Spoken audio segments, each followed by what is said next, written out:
Hey special events team, today we're going to be going over the basics of what you need to know in order to be part of this team in 2023. Let's get into it. Let's start with creating a basic plan for an event. Every event plan should answer 4 basic questions. Number 1, when? Number 2, where? Number 3, what? And number 4, who? So let's go over each of these questions individually. When? Pretty much choose the best day and time to have the event. And usually the day is already pre-selected because of the calendar, but if not, or maybe we're creating a new event, it's good to keep that in mind. The second question is where? Choose the best location. And sometimes it may be multiple locations. So say if we might be having a Friends Day, we could be having 3 separate services.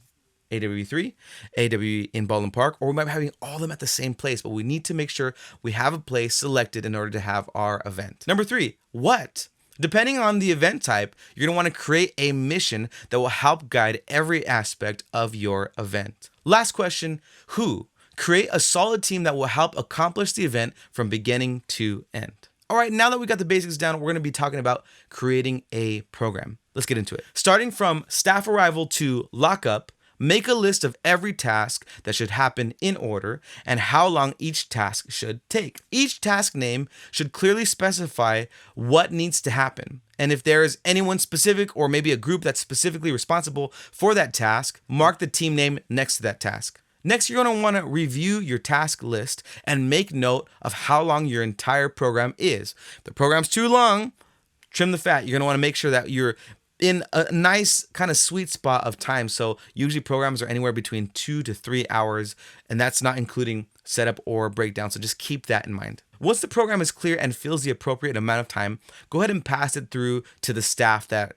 are helping you, or let's say the main lead staff. That way they can finalize it, make sure everybody's on the same page, nothing's getting missed, and that it's a good program. Now that we've talked about that, we are going to get into the execution of the event on the day of. This is, of course, as you may guess, very important. So first, select a specific day of coordinator, who will make sure the entire program and all staff are performing according to plan. After that, you're going to want to select specific team leads during planning who can be responsible for the planning and completion of specific tasks. And for example, you have the worship team lead, or you might have the food lead or the host lead. Then you're going to want to have each team lead select their volunteer team who will help on the day of.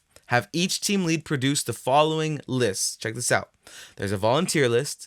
There is the itemized budget, what they need, how much it's going to cost. Then there's going to be the day of game plan. And finally, the questions or suggestions that they may have for the admin team. So as an admin team, you're going to want to make sure that the volunteer list do not have too many people wearing too many hats. You definitely don't want that. Volunteers should focus on 1 or at most 2 separate teams if the program allows. Here's kind of a pro tip. 1 week before, make sure all teams have their plans ready and are set to go. And on the day of, in the morning, make sure to do a program review. Of course, throughout the day, you're going to want to make sure that all teams are doing their job. You know, some volunteers need to be encouraged to stick to their posts instead of hanging out during the staff setup times or the staff breakdown times. We want to make sure that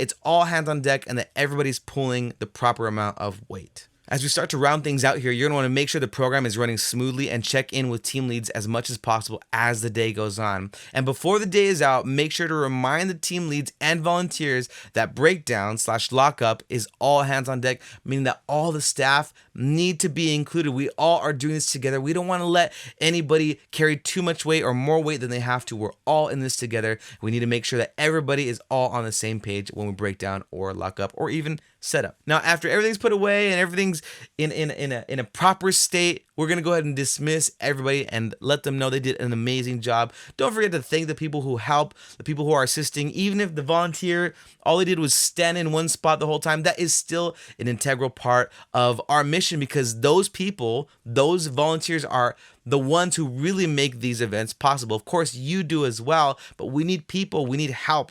And it's important to let people know that they are valued. So please don't forget to make sure to thank and value the people who are helping out. And that's what you need to know for 2023. I hope this helps you. In case you have any questions or thoughts or whatever, please don't hesitate to reach out to me or Samantha. We are glad to be of assistance. Thank you so much for all of your hard work. As you can see, this is a lot of work, and your effort, your time that you're putting into this is going to make a world of a difference. Have a good day. Bye, guys.